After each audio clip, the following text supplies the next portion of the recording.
Iran জুড়ে গুঞ্জন মোসাদের হাতে খুন হয়েছেন প্রেসিডেন্ট রাইসি। সামাজিক যোগাযোগ মাধ্যমে যা ছড়িয়েছে বিশ্বজুড়ে, আসলেই কি তাই নাকি পর্দার আড়ালে ঘটেছে অন্য কিছু? রাইসির মৃত্যুতে কার বেশি লাভ? এই সকল ইস্যু পুরো ঘটনাকে দিয়েছে রহস্যের আড়াল। ইরানের প্রেসিডেন্ট হেলিকপ্টার দুর্ঘটনায় মারা গেছেন নাকি তাকে পরিকল্পিতভাবে হত্যা করা হয়েছে, এমন বিতর্কে সয়লাভ সামাজিক যোগাযোগ মাধ্যম। আন্তর্জাতিক গণমাধ্যমেও চলছে এই বিতর্কের প্রশ্ন উত্তর পর্ব।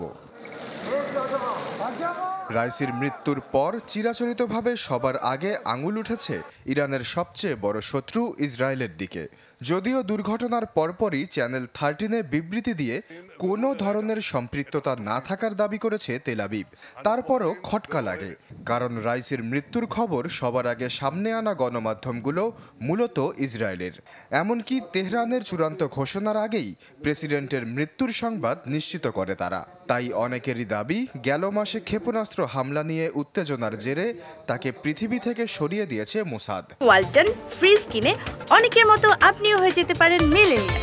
সেরা পণ্যের সেরা অফার। ইরানের সামাজিক যোগাযোগ মাধ্যমে সবচেয়ে বেশি চাউর মোসাদের হাতেই খুন হয়েছেন রাইসি। রাইসি মরলে লাভ বেশি কার? ষড়যন্ত্র তত্ত্বে এই দৃষ্টিভঙ্গিতে সন্দেহের তালিকায় সবার উপরে ইরানের সর্বোচ্চ নেতা আয়াতুল্লাহ আলী খামেনির ছেলে মোস্তফা খামেনি। কারণ খামেনির বর্তমান বয়স 85 বছর। তিনি মারা গেলে বা দায়িত্ব পালনে অসমর্থ হলে ইরানের সর্বোচ্চ নেতার পদে সবচেয়ে বড় দুই দাবিদার রাইসি ও মোস্তফা। তাই রাইসি না থাকা মানে মোস্তফা খামেনি অটো চয়েস।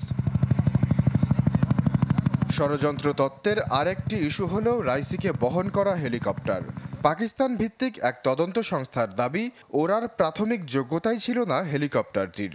মার্কিন নিষেধাজ্ঞার কারণে বিমানের যন্ত্রাংশ কিনতে পারে না ইরান। চোরা পথে আনা যন্ত্রাংশই দেশটির সম্বল। রাইসিকে বহনকারী বেল-2 1-2 হেলিকপ্টারটি ছিল অন্তত 30 বছরের পুরনো। তাই যারা তাবরিজের রুটে রাইসির ভ্রমণের জন্য এই আকাশযানটিকে বেছে নিয়েছিলেন, তারা আগে থেকেই জানতেন দুর্ঘটনার শঙ্কার কথা। তাই অনেকের মতে হয়তো জেনে শুনেই এমন কাণ্ড করেছিলেন কর্মকর্তারা।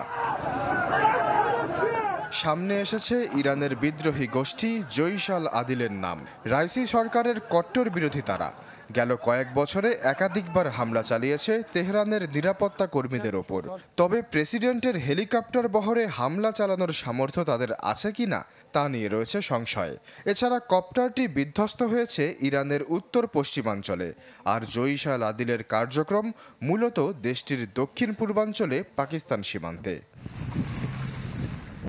আশ্বাস চৌধুরী, চ্যানেল 24।